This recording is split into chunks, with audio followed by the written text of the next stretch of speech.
guys, thanks for checking this video out. You're about to see the first several videos in an online course that I have created called the Weight Loss Series.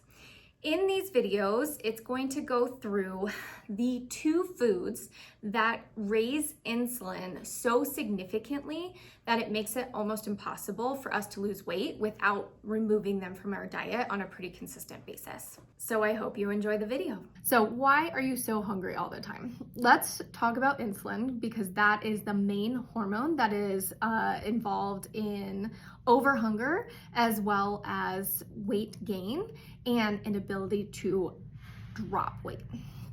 So first, insulin is produced in your pancreas in response to you eating carbohydrates or glucose, okay?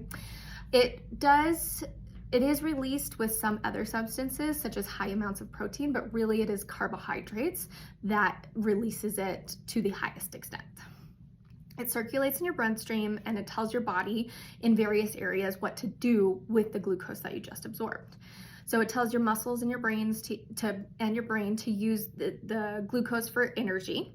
It tells your liver to store it for later use. And then it tells your fat cells to convert it into more fat storage.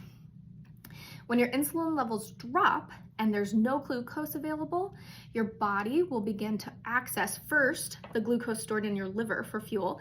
And then when that runs out, it'll start to access your own fat for fuel, which is really what we want. When your body is exposed to high levels of insulin for a very long period of time, the various tissues just start ignoring the insulin. And that's called insulin resistance. It makes it so that glucose can't enter the cells and be used as fuel. Thus, you're always hungry. And it makes it so that your body can't access its own fat for fuel because the insulin levels are still high. So you're still hungry because you're not able to access either the food that you're eating or the excess meals that you have on your body as fuel. So at the extremes of insulin resistance, that's when you start getting into type 2 diabetes.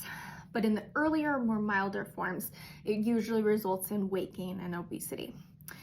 So let me just make myself clear. Insulin resistance causes obesity, okay? So refined or processed carbohydrates are the #1 thing that cause insulin levels to rise. The order in which food raise insulin levels are sugar and then flour, and that's way higher than fruit, grain and starchy veggies, then non-starchy veggies, so that's gonna be your greens, then proteins, and then fats. So fats are down at the bottom and cause very little, if any, insulin increase. Ultimately, we're gonna work towards eating foods lower on that list, but for now, we're just gonna start with really reducing or eliminating foods on the higher part of that list. So how quickly your body corrects this insulin resistance does depend on how long it has been resistant to insulin. So if you are somebody who has struggled with weight for years and years and years, it might take longer for your body's insulin levels to reset, but you will get there. Just understand that if this process takes longer, that's all that it is the body's tissues waking up and really becoming more sensitive to insulin. Okay, so it's worth it, but just have patience. There are a couple of other hormones that I wanted to mention because they play a role in your hunger levels. The first is leptin, and so that's the hormone that lets you know when you're physically full. So when you eat a meal, leptin is released. However, high levels of insulin block that leptin from getting to your brain and tell you to actually stop eating because you're full, okay? The other one is ghrelin, and that's the hormone that says that you're physically hungry. It's turned off by the volume of food in your stomach as well as fat. So it's important to note that calorie-dense foods, like really processed foods, soda, things like that, aren't gonna turn on leptin because they don't have any fat in them, and they're very low volume despite like having lots of fuel in them, okay? So things that are high in fiber and water content, so vegetables, as well as fat will help turn off ghrelin so that you stop feeling those hunger hormones.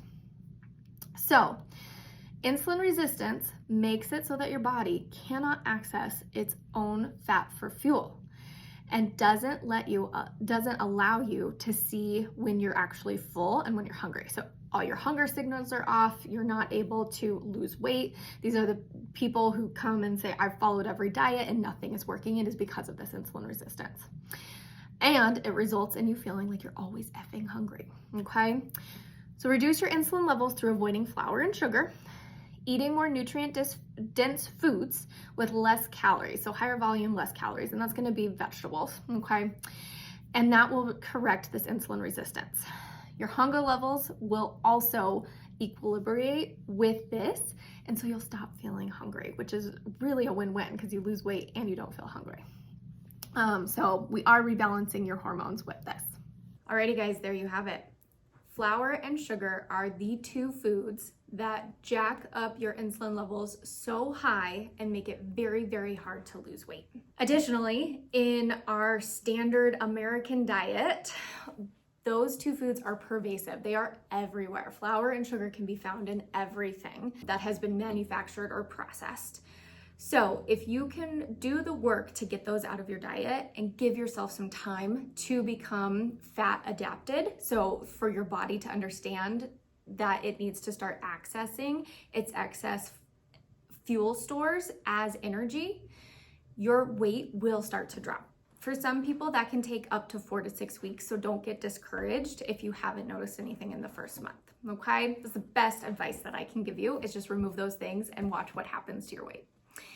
If you found this super enlightening, super helpful, just know that I have so much more to offer in the weight loss series. Figuring out this insulin piece was the biggest step that I took in order to figure out how to achieve my weight loss goals. It dropped my weight so significantly.